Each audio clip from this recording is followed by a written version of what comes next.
Hello everyone, good morning. Welcome back to your YouTube channel Physics by Sanjeev sir. I am your biology mentor for class 11th and 12th.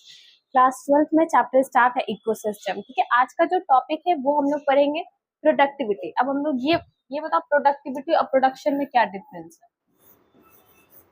Productivity and production, इन दोनों में difference क्या है. तो देखो, productivity जो होता है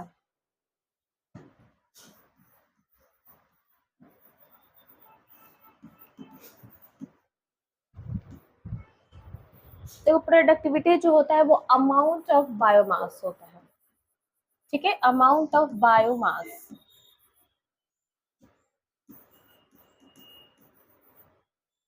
amount of biomass होता है पर यूनिट एरिया. पर यूनिट एरिया. ठीक है, ये होता है किलो कैल्विन में होता है. ठीक है, कैल्विन मीटर स्क्वायर में होता है. ठीक है, अगर प्रोडक्शन का बात करें तो प्रोडक्शन होता है अमाउंट, सॉरी रेट ऑफ.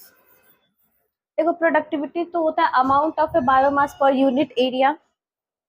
ठीक है, ग्राम मीटर स्क्वायर. पर जो प्रोडक्शन होता है रेट ऑफ बायोमास. बायोमास, ठीक है, ये भी होता है पर यूनिट एरिया. पर यूनिट एरिया. देखो, अब प्रोडक्टिविटी और प्रोडक्शन कैसे होता है, तो थ्रू अ फोटोसिंथेसिस. फोटोसिंथेसिस के थ्रू होता है. देखो, ये सन है. ठीक है, यहाँ पे क्या ऑर्गेनिक मैटर है. ऑर्गेनिक मैटर मिला हम लोग को सनलाइट. फोटोसिंथेसिस के थ्रू हम लोग को क्या मिला. फोटोसिंथेसिस के थ्रू हम लोग को क्या मिला, ऑर्गेनिक मैटर मिला. ठीक है, तो देखो, the amount of A biomass organic matter पर unit area time period by a plant during a photosynthesis. जब फोटोसिंथेसिस होता है, ठीक है, तो जो प्रोडक्टिविटी होता है, ठीक है, प्रोडक्टिविटी जब हम लोग अमाउंट ऑफ बायोमास पर यूनिट एरिया के हिसाब से जो हमारा फोटोसिंथेसिस होता है उसे हम लोग क्या बोलते हैं, प्रोडक्टिविटी बोलते हैं. प्रोडक्शन क्या होता है, तो प्रोडक्शन होता है रेट ऑफ ए बायोमास. ठीक है, rate of A biomass of A production. Rate of A biomass पर यूनिट एरिया, इसे हम लोग बोलते हैं प्रोडक्शन. ठीक है, तो प्रोडक्टिविटी और प्रोडक्शन में डिफरेंस समझ में आ गया. प्रोडक्टिविटी होता है amount of per unit area and production is a rate of a per unit area of gram metre square. अब देखो, जी प्रोडक्टिविटी के दो टाइप्स होते हैं. ठीक है, एक होता है ग्रॉस प्राइमरी प्रोडक्टिविटी और दूसरा होता है नेट प्राइमरी प्रोडक्टिविटी. ठीक है, देखो, ग्रॉस में क्या होता है, तो rate of A production of A biomass organic matter in photosynthesis. इस ये किसके थ्रू होता है, तो ये फोटोसिंथेसिस के थ्रू होता है बाय अ प्लांट. ठीक है, बाय अ प्लांट के थ्रू होता है. फोटोसिंथेसिस सन के थ्रू होता है, सॉरी सन के थ्रू होता है. किसके थ्रू होता है, तो सन के थ्रू ये होता है. ठीक है, सन से क्या होता है, फोटोसिंथेसिस होता है. तो ये फोटोसिंथेसिस के कारण ही हमारा क्या होता है, तो प्रोडक्टिविटी होता है, ग्रॉस प्राइमरी प्रोडक्शन. अब देखो, रेट प्राइमरी प्रोडक्टिविटी क्या होता है, तो ये जो होता है ये हेटेरोट्रॉपिक से होता है, हेटेरोट्रॉप से होता है. ठीक है, available for biomass for consumption of a heterotroph. जितने भी हेटेरोट्रॉप्स है, ह्यूमन बींग्स हो गए, एनिमल्स हो गए, ठीक है, वो क्या कर रहे हैं, वो कंजप्ट कर रहे हैं बायोमास को. क्या कर रहे हैं, कंजप्ट कर रहे हैं. तो कंजप्शन कर रहे हैं, तो उसे हम लोग क्या बोलते हैं, तो नेट एनपीपी बोलते हैं इसको. ठीक है, शॉर्ट फॉर्म एनपीपी बोलते हैं, नेट प्राइमरी प्रोडक्टिविटी. अब देखो, सेकेंडरी प्रोडक्टिविटी क्या होता है, rate of a formation of a new organic matter for consumes. देखो, इसमें क्या होता है, T2 लेवल. इसमें कौन सा लेवल चल जाता है, T2 लेवल चल जाता है. इसमें क्या होता है, फॉर न्यू ऑर्गेनिज्म का क्या होता है, न्यू ऑर्गेनिक मैटर का यहाँ पे फॉर्मेशन होता है. न्यू ऑर्गेनिक बनता है, उसे कंज्यूम करते हैं बायोमास, तो उसको क्या बोलते हैं, T2 बोलते हैं, मतलब सेकेंडरी लेवल में आ जाते हैं. देखो, एक छोटा सा रैबिट है. ठीक है, ये क्या हो गया, ये बड़ा हो गया. तो ये जो अपना बायोमास थोड़ा इंक्रीज किया. ठीक है, ये एरिया थोड़ा क्या किया, इंक्रीज किया. तो इसको ही हम लोग बोलते हैं बायोमास. T2 लेवल बोलते हैं, सेकेंडरी प्राइमरी प्रोडक्टिविटी बोलते हैं. ठीक है, प्राइमरी प्रोडक्टिविटी क्या किस किस पे डिपेंड होता है, प्लांट की सपोर्ट पे डिपेंड होगा, प्लांट पे डिपेंड होगा, और वेरियस इन्वायरमेंटल फैक्टर, और बहुत सारे इन्वायरमेंटल फैक्टर्स पे भी डिपेंड होते हैं प्राइमरी. ठीक है, एनपीपी होल अ बायोस्फीयर. जो एनपीपी है, नेट प्राइमरी प्रोडक्टिविटी जो है वो कितने बिलियन टन है, तो वो था 170 बिलियन टन. ठीक है, देखो दो टाइप्स के होते हैं, एक लैंड और दूसरा क्या है, ओशियन। ओशियन में कितना है, तो 55 बिलियन टन है, जो 70% जो है वो किस में आ जाता है, तो ओशियन में आ जाता है, ठीक है, एक्वाटिक्स में आ जाता है, बायोस्फीयर में आ जाता है, ठीक है। अब देखो main reason for a low reproductive ocean, main reason क्या है, main reason for a low productivities क्या है, मेन क्या क्या रीजन है, तो देखो low usual N two content, ये किसका कंटेंट कर रहा है, तो ये एन टू कंटेंट कर रहा है, ठीक है। Sunlight does not penetrate to the depth of oceans, जो सनलाइट है वो ओशियन के डेप्थ तक पेनिट्रेट नहीं जा पा रहा, उसका जो सनलाइट है वो पूरे नीचे गहराई में नहीं जा पा रहा है, ठीक है। तो ये सारे जो है ये सब क्या है, कुछ रीजंस है। अब देखो डिकम्पोजिशन क्या होता है, डिकम्पोजिशन होता है कोई भी सड़े गले चीज को उसको डिकम्पोज कर देना, ठीक है, तो उसको ही क्या बोलते हैं, डिकम्पोजर्स बोलते हैं। Breaking organic matter into organic substance, कोई भी इनऑर्गेनिक मैटर को ऑर्गेनिक बना देना, उसे ही हम लोग बोलते हैं डिकम्पोजर्स, ठीक है। Like a carbon dioxide water nutrients by a decomposer, सब क्या क्या है, जैसे कार्बन डाइऑक्साइड हो गया, वाटर हो गया, न्यूट्रिएंट हो गया, ये सारे जो है ये सारे क्या है, तो डिकम्पोजर्स है। Did remaining of a plant and animal is a distributes raw material from a decomposer, जितने भी कच्चे मटेरियल्स है, रॉ मटेरियल्स है, वो सारे या फिर सड़े गले चीज है, ठीक है, प्लांट्स है, ह्यूमन बींग्स का डेथ ऑर्गेनिजम्स है, ठीक है, वो सारे चीज क्या हो रहा है, तो वो सारे मटेरियल को डिकम्पोज किया जा रहा है, ठीक है। देखो डिकम्पोजर्स बता दिए, डिकम्पोजिंग क्या है, ठीक है, कोई भी सड़े गले चीज को डिकम्पोज कर देना, ठीक है। अब इसका बहुत सारे स्टेप है, डिकम्पोजर का क्या है, बहुत सारे स्टेप है। पहला क्या है, तो पहले फर्मेंटेशन, फर्मेंटेशन, इसमें क्या होता है, इसमें ब्रेक डाउन होगा, छोटे छोटे चीज में क्या होगा, तो ब्रेक डाउन होगा, ठीक है, इसमें ब्रेक डाउन होगा, break down detritus into small pieces, small। देखो यहाँ पे क्या होता है, जो फ्रेगमेंटेशन में क्या होगा, फ्रेगमेंटेशन में क्या होगा, ब्रेक डाउन होगा, जितने भी स्मॉल पार्टिकल्स है उसको ब्रेक डाउन होगा, ठीक है। कौन इसको ब्रेक डाउन करेगा, तो अर्थवॉर्म करेगा, ठीक है, ये अर्थवॉर्म के थ्रू इसको क्या होगा, ब्रेक डाउन होगा, ठीक है। जो सेकंड स्टेप है, सेकंड में क्या होगा, सेकंड में होगा लीचिंग, सेकंड स्टेप क्या है, सेकंड में होगा लीचिंग। लीचिंग क्या होता है, देखो लीचिंग क्या है, वाटर सॉल्युबल इनऑर्गेनिक न्यूट्रिएंट, जितने भी वाटर सॉल्युबल इनऑर्गेनिक न्यूट्रिएंट है वो सब नीचे सॉल्ट नीचे चला जाता है, ठीक है, वो जितने भी सॉल्ट है वो सब क्या होता है, तो सॉल्ट जो है वो हॉरिजेंटली पेनिट्रेट हो जाता है, ठीक है।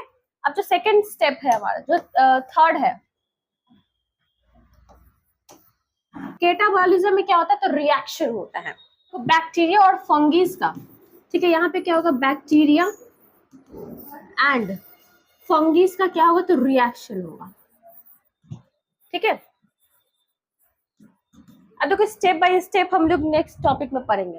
देखो पहले में क्या फ्रेगमेंटेशन है, ठीक है, फ्रेगमेंटेशन क्या बोल रहा है, तो derivation earthworm break derives into a simple substance, ये क्या कर देगा, ये ब्रेक डाउन कर देगा छोटे छोटे पार्टिकल्स में, इसको सिंपल सब्सटेंस में इसको ब्रेक कर देगा, तोड़ देगा, ठीक है। अब सेकंड जो है वो क्या है, लीचिंग है।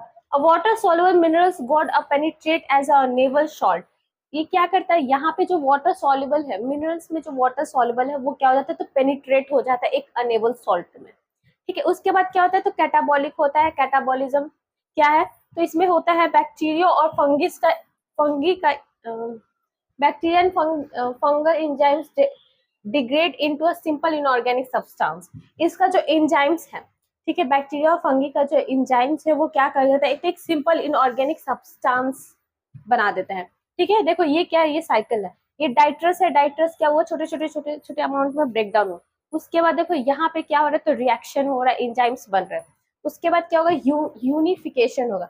यूनिफिकेशन मतलब क्या होता है, तो एक ह्यूमस का एक माउंटेन बन जाना, एक हिल बन जाना, ठीक है, ढेरा लग जाना, ह्यूमस का क्या लग जाना, एक ढेरा लग जाना, ठीक है, फॉर्मेशन ऑफ ए ह्यूमस, बहुत सारे ह्यूमस का बनना, उसे हम लोग क्या बोलते थे, ह्यूमिफिकेशन बोलते हैं, ठीक है। अब देखो मिनरलाइजेशन क्या है, तो humus further degrade and release inorganic nutrient, ये जो ह्यूमस है ये क्या कर रहा है, तो ये रिलीज करता है, एक इनऑर्गेनिक न्यूट्रिएंट को रिलीज कर रहा है, तो उसे हम लोग क्या बोलते हैं, तो मिनरलाइजेशन बोलते हैं। यहाँ पे मिनरल जो है वो क्या हो रहा है, तो रिलीज हो रहा है, फॉर्मेशन हो रहा है। अब देखो रिजर्वियर ऑफ न्यूट्रिएंट क्या है, तो यहाँ पे resistant to a microbial action undergoes a decomposer to accumulate. देखो यहाँ पे जो माइक्रोबियल है उसका क्या हो रहा है, एक्शन हो रहा है, डिकम्पोज में इसका क्या है, तो हेल्प हो रहा है, ठीक है, डिकम्पोज कर रहा है यहाँ पे।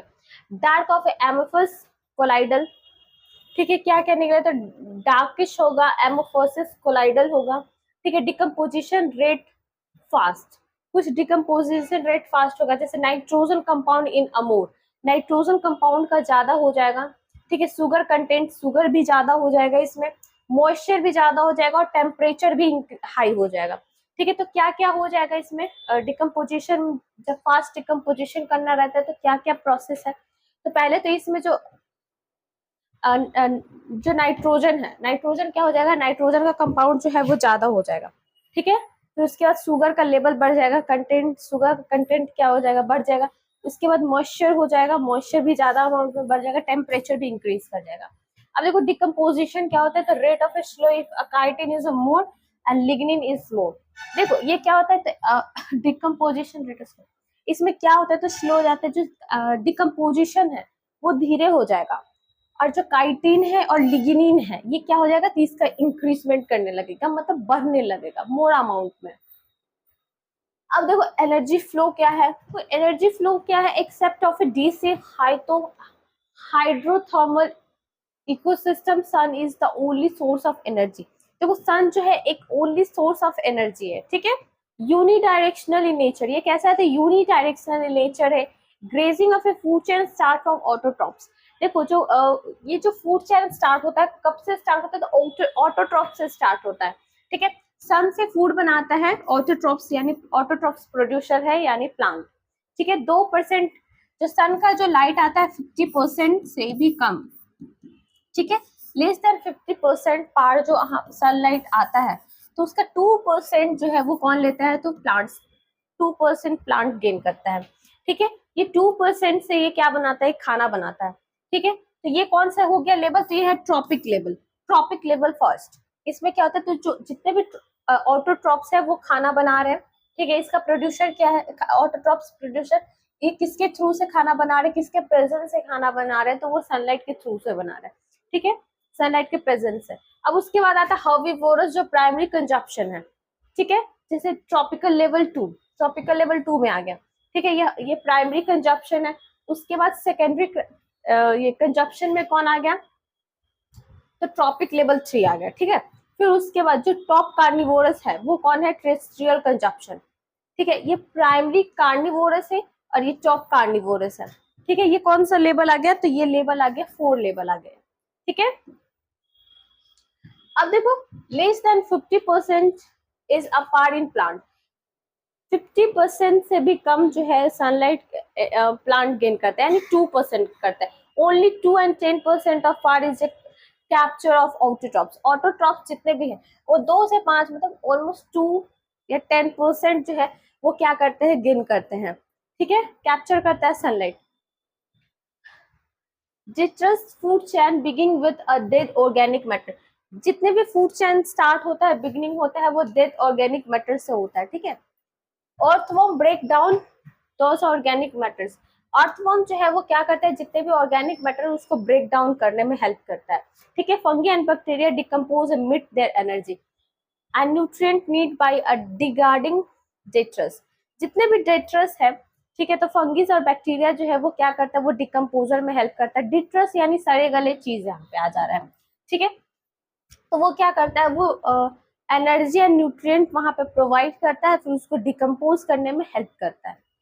Industrial ecosystem, GFC, GFC less than DSF, same organisms of a DFC are prey to GFC animals. DFC जो है वो डिट्रस फूड चेन हो गया और जीएफसी जो है वो ग्राजिंग फूड चेन हो गया। इसका मतलब होता है डिट्रस फूड चेन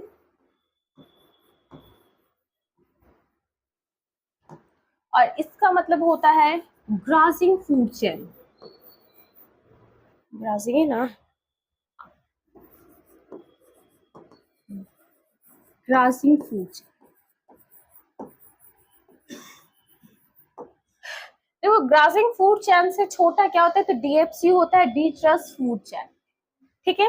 अब देखो some organism of DFC are prey to GFC animals.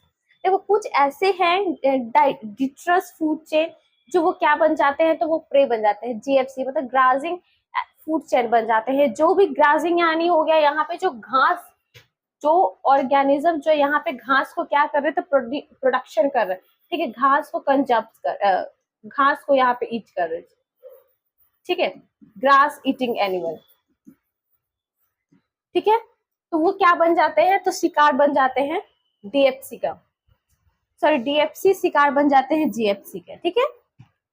Main many interconnecting food chain from a food web, बहुत सारा जो है वो फूड चेन जो है वो क्या एक इंटर कनेक्टेड है, ठीक है, एक दूसरे से क्या है, निर्भर, एक दूसरे पे डिपेंडेंट है, ठीक है।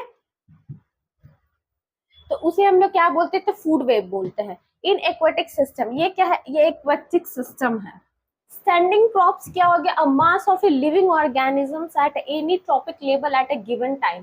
देखो ये क्या होता है, mass of a living organism, जितने भी ट्रॉपिक ऑफ लेवल है वो क्या है, टाइम, वो सारे क्या है, वो सब क्या है, तो मास ऑफ लिविंग ऑर्गेनिजम्स है, ठीक है। 10% slow, 10% always applicable, 90% energy is less last as a heat to next tropic level। तो ये क्या करते हैं, तो यहाँ पे 90% जो एनर्जी है वो क्या करते हैं, नेक्स्ट ट्रॉपिक लेवल के लिए 10% एनर्जी रिच, और कितना परसेंट बच जाता है, तो 10% बच जाता है। आज तक का इतने रन।